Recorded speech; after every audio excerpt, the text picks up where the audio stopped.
Donc le navigateur du HTC One, c'est c'est pas Chrome comme ce qu'on retrouve sur Android 4.2. C'est donc le navigateur de HTC, donc un peu finalement l'héritier du navigateur d'Android 2.3. Donc c'est pas Chrome pour smartphone, comme sur la plupart des autres modèles sous Android 4, 4.1 ou 4.2. On a la possibilité d'activer Flash Player, ce qui devient vraiment très rare sur les smartphones récents. On a la possibilité d'activer une vue bureau en fait qui vous permet d'afficher les sites, au lieu d'afficher les sites mobiles, d'afficher les sites bureaux comme on le voit avec Google ici pour ordinateur ou Google ici en version mobile qui occupe directement le plein écran. Voilà, donc on a un certain nombre d'options ici, la possibilité bien entendu d'ajouter des favoris, etc. On a aussi bien sûr la gestion des onglets, voilà, donc ici j'en ai un seul, je peux en ouvrir un deuxième.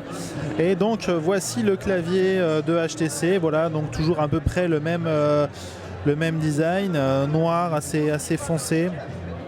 Et au niveau de la navigation internet, alors c'est pas évident de vous montrer la vitesse de chargement parce qu'ici on est sur un Wi-Fi assez saturé, donc au niveau du temps de chargement, voilà, c'est pas vraiment facile. Mais voilà donc le site comme il apparaît. Alors voilà, donc là il a terminé de charger.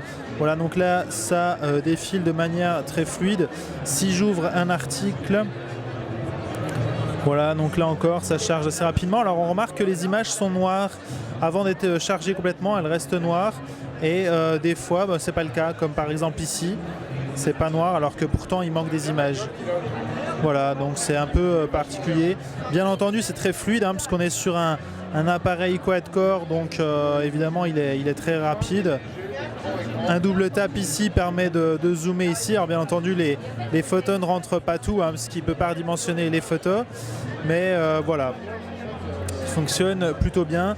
Bien entendu, on a l'accéléromètre qui est pris en compte et ça bascule assez rapidement.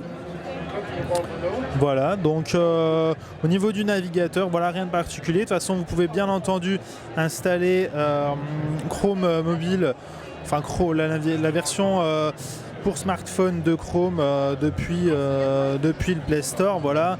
Et du coup utiliser le navigateur de Google si vous ne souhaitez pas utiliser celui de HTC.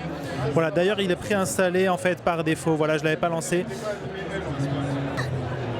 Donc en fait par défaut on a deux navigateurs qui sont installés, donc on a celui-ci de HTC et donc on a Chrome en plus, voilà, qui est ici dans les applications de Google là. Voilà, donc là du coup on retrouve l'insynchronisation des onglets, des favoris, des mots de passe, de l'historique, etc. Et donc toute la gestion des onglets qu'on peut retrouver sur Chrome classique.